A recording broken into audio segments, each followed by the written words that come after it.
હતો હું સુતો પારણે પુત્ર નાનો, રડું છેક તો રાખતું કોણ છાનો, મને દુખી દેખી દુખી કોણ થાતું, મહાહેતવા. હેલો ફ્રેન્ડ્સ, હું દીપા મજીઠિયા દીપાની દુનિયામાં તમારું સ્વાગત કરું છું. ફ્રેન્ડ્સ, આજનો મારો વિષય છે આલરડું. આલરડું એટલે સંવેદનાના પ્રદેશનું રાષ્ટ્રીય ગીત. આલરડા એ ગુજરાતી સાહિત્યનો એક અનોખો વિષય છે. ભાગ્યે જ કોઈ ગુજરાતી ઘર એવું હશે કે જ્યાં નાના બાળકને સુવડાવતી વખતે આલરડું ગવાતું ના હોય. કેટલાક આલરડા તો હૃદયસ્પર્શી હોય છે.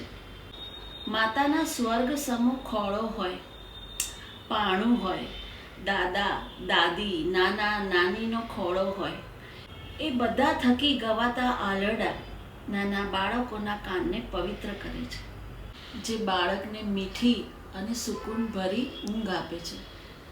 આના લીધે બાળક તંદુરસ્ત બને છે અને મા પણ તણાવ મુક્ત બને છે, પ્રસન્ન રહે છે.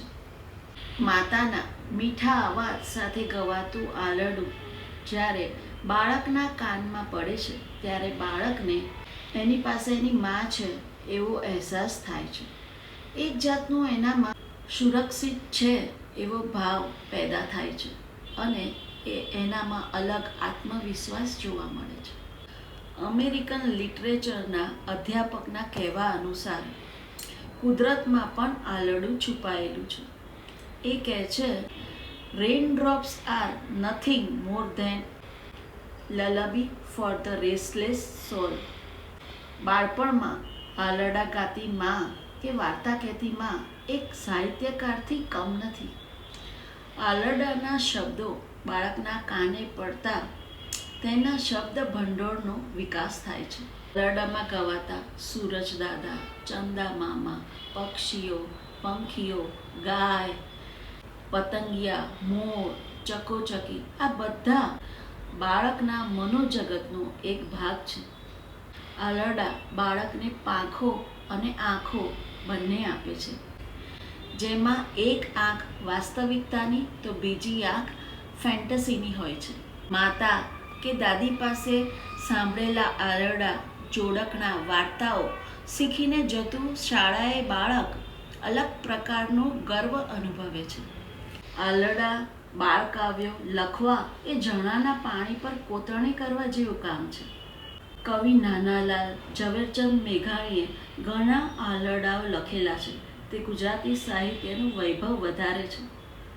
આજે આધુનિકતાને કારણે બાળકના જીવનમાંથી આલરડાની બાદબાકી થતા જોવા મળે છે, પરંતુ એ માતાની જ ફરજ છે કે આજે એને આલરડાનું જ્ઞાન અપાવવું જોઈએ. આપણી ગુજરાતી ભાષા એટલી વૈભવ છે, તેમાં ગવાતા આલરડા, લગ્ન ગીતો, ભજનો, પ્રભાતિયા, ગરબા એ આપણી ગુજરાતી ભાષાનું વૈભવ ચારે દિશામાં વધારે છે.